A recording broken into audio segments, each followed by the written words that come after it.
Good morning. Now it's time for the oil change of the 2002 Toyota Avalon, the 1MZ 3-liter V6.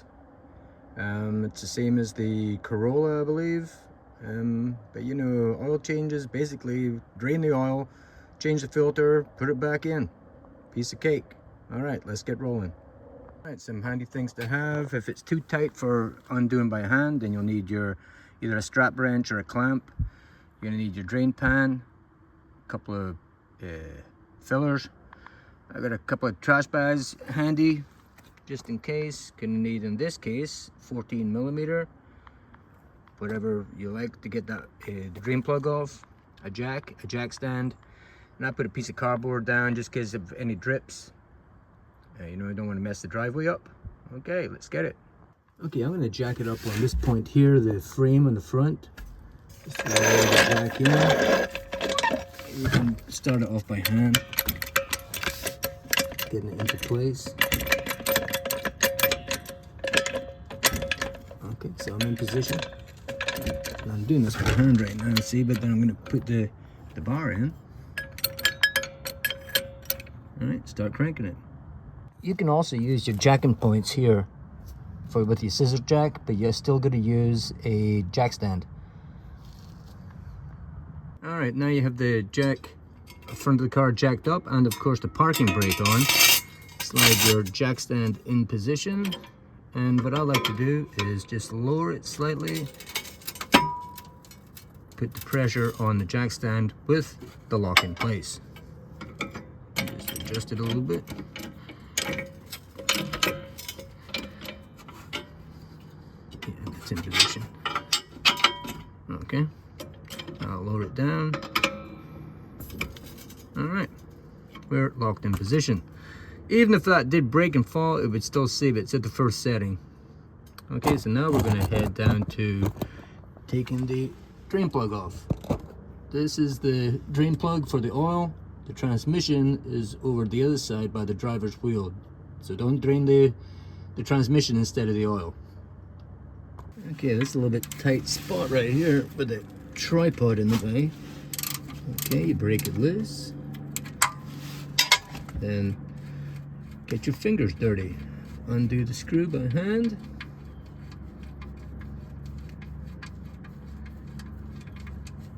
And I can feel it go. Well, it did pretty good right there. Alright, let that drain. Alright, while that's draining, we're gonna undo the oil filter. It's underneath the front exhaust manifold. So tight in there. I did slacken off already with the wrenches. I have the cardboard underneath, so I couldn't hold the phone and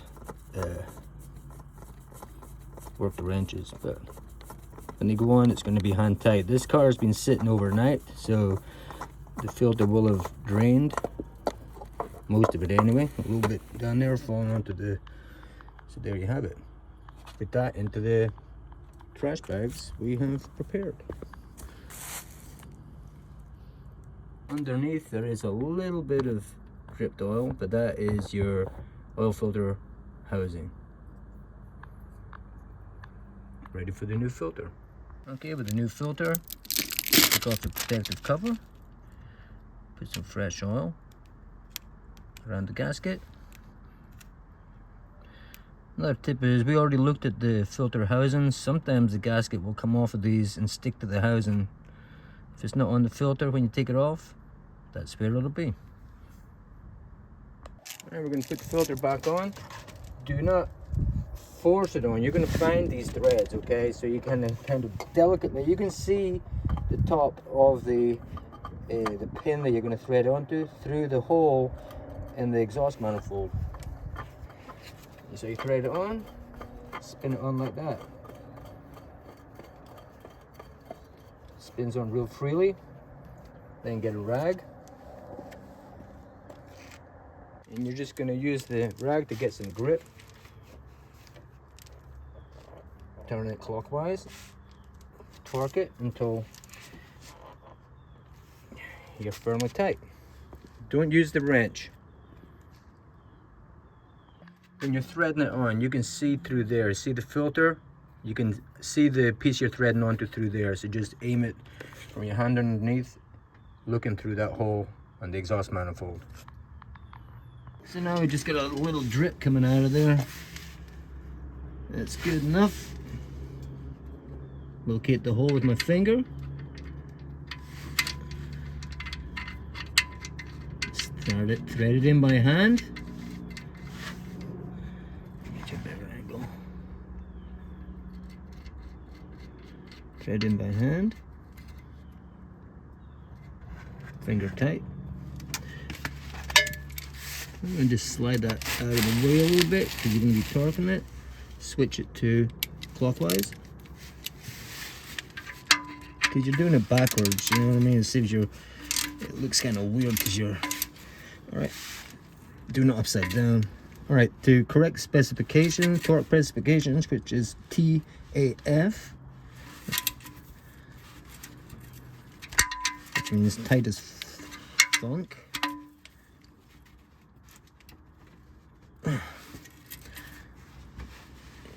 Okay. Wipe off residue. While you're underneath, just check around for anything hanging loose. Just check the underneath of your vehicle for any kind of, you know, things you need to pay attention to or fix while you're here, like the boots on the CV joints, CV axles. Alright, moving along. Alright, now to put the oil in. Don't hurt to put a rag down just in case you get a drip or overflow. You don't want it on the manifold, on the hot manifold oil, because the smell. Unscrew your cap. Check for debris. Don't want anything falling in there. Put your filter on. Put the long part down this side. That is good fit, secure. This is a very shallow belly right here, so it goes down that way. You're going to be pouring slowly. It's not a straight hole down.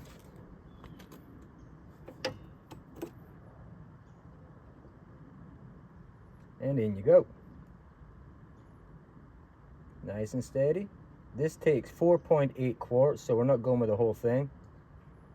There might be residual in there, so, you know, 4.7.